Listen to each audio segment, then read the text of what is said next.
back at the old John Harbaugh Ranch, Steve Bisciotti, one of my favorites, and I'm not just saying that because he plied me with lots of red wine the night before a Thanksgiving game on NFL Network, and inviting all the NFL Network people out there. Speaking of a Harbaugh, John Harbaugh versus Jim Harbaugh on that Thanksgiving day, one of the few times I almost didn't answer the bell for a gig on television because Steve was pouring some good juice. He's good people, man, and he also obviously he and his wife Renee donate to Run Rich Run every single year, generously leading the way. This man's a leader, but you don't hear from him a lot. Unlike your owner and general manager, he's just the owner. Principal. Just a little bit. Yeah, you hear from Jerry every week. He's on the radio. He meets with the media after every game. Videos. Last time Steve Bisciotti spoke to a reporter in public, I imagine, was 2022. Last time he held just a general press conference where I'm here for you. You got an hour. Ask me whatever you want. AMA. Was 2018. Wait, what? Yeah. Really? Yeah, 8 years, calendar-wise, since Steve Bisciotti sat down at a press conference, open questions. Why is my uncle like that? And we'll just replay the soundbite that we played going off the air on Tuesday. Him learning of Mike Tomlin's stepping down in Pittsburgh, and it had everything. It had the Bisciotti charm, the humor, a little bit of the red ass because he's still pissed about losing, the manner in which they lost to the Steelers, the manner in which Tomlin celebrated beating the Ravens. It's all one big 38-second microcosm. Hit it. Mike Tomlin stepped down at Pittsburgh. He did? Is it official? That's what I keep hearing. So is he a candidate here? Holy Mike, wouldn't that be awesome?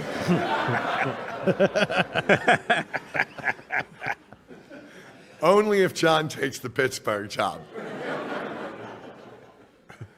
Wow, wouldn't that be interesting?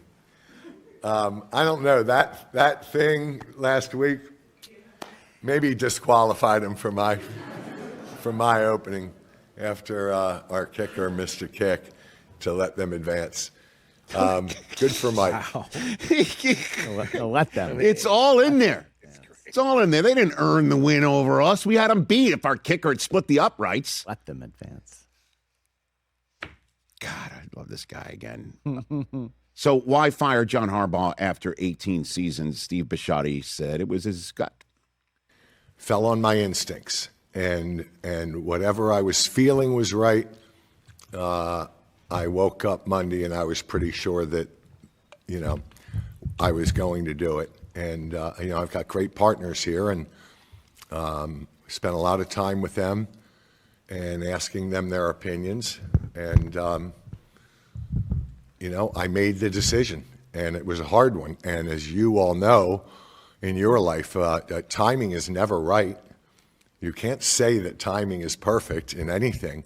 But I got to the point that I didn't believe that I would feel regret after I made that decision. And that's what instinct is. When you finally get to the point that you're pretty damn sure that you are not going to regret the decision a day or a week later, then that's the time to make the decision. He also pointed out in terms of specifics, the blown fourth quarter leads and the underperformance in the playoffs. He said at one point that when you blow as many that they led the league in fourth quarter blown leads, and winning organizations don't have those. Is essentially, I'm paraphrasing what he had to say. Also, not underperforming in the playoffs. Lamar Jackson, since drafting him, the Ravens have won 86 regular season games, but as we all know, did not have yet to make the Super Bowl. And there's a lot of reasons why, like that they didn't make the Super Bowl, that John Harbaugh could control, other things that he couldn't, drop passes, fumbles, as you're about to get in the end zone to take the lead against the Chiefs. And in terms of his relationship with John Harbaugh and how it ended, because a lot was made of this, that John wasn't in the building, was done over the phone or something like that. This is Bisciotti describing their conversation on the phone and how it went. Obviously, it was emotional, and I'll be honest with you, most of that emotion came from me. I told my brother, I said it was the craziest firing in the world. I was the one choked up, and he was the one consoling me. He said, "You don't owe me anything." And you can picture, John, you don't owe me anything. He said, "You gave me 18 years. He said, "You picked a special teams guy. Who does that?" He said, "You altered mine and Ingrid's life forever because you took a chance on me." I am happy and content and disappointed, but I love you and I respect you and I respect your decision. And in terms of his resoluteness of making this, despite the emotions behind it, leave no doubt, this was over. This was over. And Bisciotti had to have been thinking it for weeks going into that game on Sunday night. And this is the answer that left no doubt in my mind that this thing was over. And that wound, whatever he is feeling, is being cauterized by the excitement of choosing someone else. If Tyler Loop makes that field goal, is John Harbaugh still here coaching this team? For a week. As he caps his bottle. Yeah, and he didn't grin. He didn't laugh. That wasn't a joke. Nope, for a week. Yep. This thing was over. Yep. I guess the only way would have been if he'd gone on some run for the ages. Kind of like Flacco, yeah. Yeah, like when he's like, "Hey, you want the bag? Win the Super Bowl," and he wins the Super Bowl, puts the bag on the desk. Yep. That's what happened. Wow. And I guess the media there. Well, since we got you here, Steve Bisciotti, because you don't speak to the press, you don't speak to us. We might as well ask you. What's the scoop with Lamar and a new contract for him? We want another window, and Lamar knows that. And I think that he's amenable to doing something that mirrors the last deal he did, although the annual number will be a little higher. But I'm hoping that it's plug a new number in the same contract he signed last year and move on. Okay. And will he have a say in who the next head coach is? This, again, sums up Steve Bisciotti's style. Collaborative to a point. How much of a say will Lamar have in the head coach selection?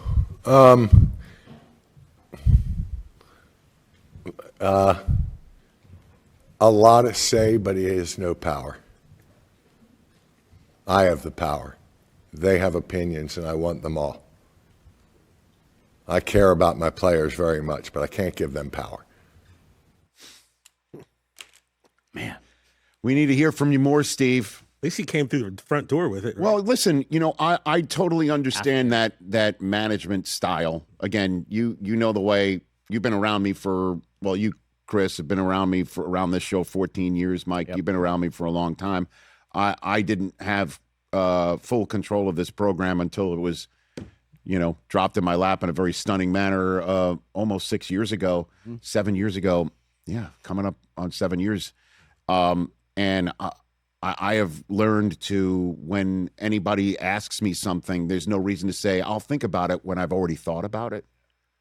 I think people do appreciate the honesty, even though it can be blunt and you don't know what you want to hear. But basically, hey, Lamar, I'm interested in what you're looking for. You're employee number one, but at the end of the day, you're number one, but the word is also employee number one. And I hear you. Yeah, I signed the checks, baby. Yeah. I hear you. Yeah. And again, I'll tell a quick story here, even though I don't think he cares about if it's public or not, in terms of what this team means to him, just as an example. Sure, I'll tell it. You remember the Stacy Keebler? She used to be a Ravens former wrestler. Yeah. Right. I think she was part of the cheerleading squad, right? Yeah, wrestler. Now she's got her own career doing other things, but I think she did Dancing with the Stars and things of that nature. At once upon a time, she was dating George Clooney. She was. Yeah. Okay. And so she wanted to bring Clooney to a game. And he, adores people who worked in the Ravens organization and her as well. But she asked if she could bring him to the owner's suite. He's like, absolutely, he can come again. I'd love to meet him. And then she goes, no, it's the game against the Bengals. And he's like, yeah, no. I'll set you up, but not where I'm sitting. This is my, my job and passion. And as much as I love him, I love to meet him. Not today. Choose another game. Yeah, Clooney, diehard Bengals. You know what I mean? Like, and so, and again, I'm telling tales out of school, but that I was told. So, I mean, this is his passion. This is what he's about.